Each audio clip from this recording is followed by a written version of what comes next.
बेंगलुरु का बोरिंग अस्पताल है। वही सरकारी अस्पताल जहां 21 सितंबर को 29 साल की महालक्ष्मी की टुकड़ों में बटी लाश को पोस्टमार्टम के लिए लाया गया।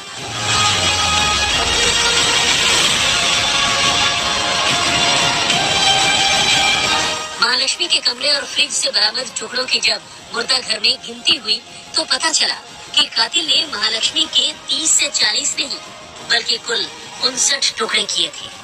जी हाँ, 59 टुकड़े।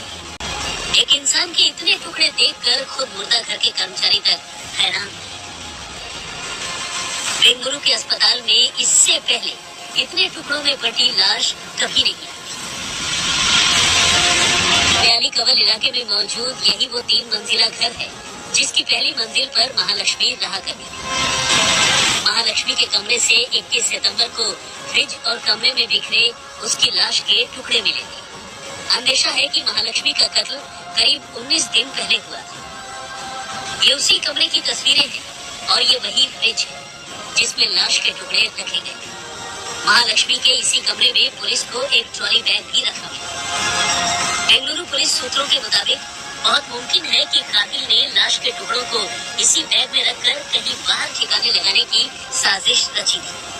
पर चूंकि ये इलाका काफी भीड़ भाड़ वाला है, इसलिए उसे लाश के टुकड़ों को ठिकाने लगाने का शायद मौका नहीं मिला। कमरे की तफ्तीश के बाद पुलिस सूत्रों का ये भी मानना है कि कत्ल इसी कमरे में हुआ और लाश के टुकड़े भी यही किए गए। क्योंकि जिस तरह से कमरे से बैग में लाश के टुकड़ों को बाहर ले जाना आसान नहीं था, उसी तरह लाश को बाहर से कमरे में लाना भी मुमकिन नहीं। क्राइम सीन के मुआयने के बाद पुलिस का ये भी कहना है कि कत्ल और लाश के टुकड़े करने के बाद कमरे और बाथरूम को साफ करने की भी कोशिश की गई थी।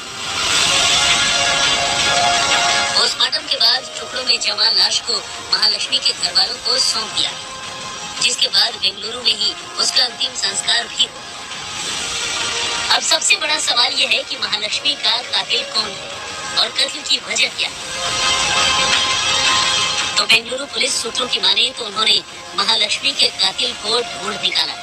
इतना ही नहीं, सूत्रों का यह भी दावा है कि जिस कातिल की उन्हें तलाश है उसका परिवार मुंबई में रहता है। उसी कातिल के भाई तक बेंगलुरु पुलिस पहुंची। कातिल के भाई ने पुलिस को बताया कि महालक्ष्मी के कत्ल के बाद उसके भाई ने खुद उसे ये बताया था कि उसने महालक्ष्मी की हत्या कर दी। कातिल के भाई की गवाही के अलावा कातिल के बारे में बेंगलुरु पुलिस को सीसीटीवी कैमरों से भी काफी अहम सबूत और सुराग मिले। जिस व्याली कवल इलाके में महालक्ष्मी रहा करती थी, उसके घर को आने और जाने वाले रास्तों पर कुछ जगह सीसीटीवी कैमरे लगे थे। उन कैमरों में वो कातिल भी कैद हो चुका था।